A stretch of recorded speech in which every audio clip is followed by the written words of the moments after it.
уникальная сегодня.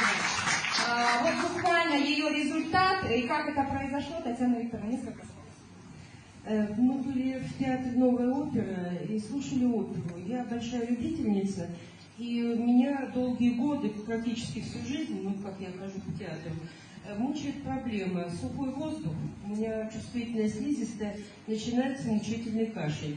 Предугадать невозможно, вылечить невозможно, прекратить тоже невозможно. Я за свою жизнь высосала леденцов тонну. Лечилась и так, и сяк, и по-разному, но приступ снять невозможно. Это значит, или уходишь из зала, или пытаешься сдержаться. Красная, бордовая, слезы в 3 ручья – это мучительно, если кто это знает. Вот. И вот первые 1 акт сижу, все нормально. Во 2-м акте, ближе к концу, внезапно начинается кашель. При том, что и 1-й акт у меня леденец от кашля во рту, и 2-й акт он тоже во рту, ну, приступ начался. Я пытаюсь сдержаться, слезы, я бордовая, просто умираю.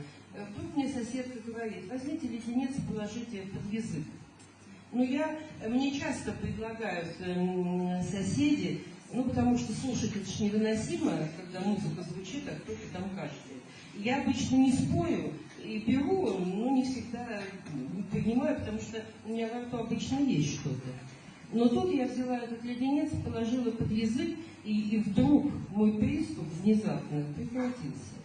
Я просто не верила, что такое может быть. И после окончания спектакля спросила у Саиды, что же это было такое. Ну, она мне рассказала, что вот есть такие леденцы. Я 1-й раз и мало что знаю об этой продукции, но вот этот эффект у меня, конечно, просто поразил. А что далее, я даже не знаю. Я дала ей Гроу попробовать. Просто вот было для меня удивительно, во-первых, что она не спросила, что это, просто взяла, сразу положила под язык. Да, оказывается, что очень много леденцов пробовала и получилось, что не получала тот самый результат. И вы знаете, я сидела рядом, первые 10 минут я наблюдала, ни разу не кашлянула. А потом я про нее забыла и начала снова смотреть очень внимательно оперу.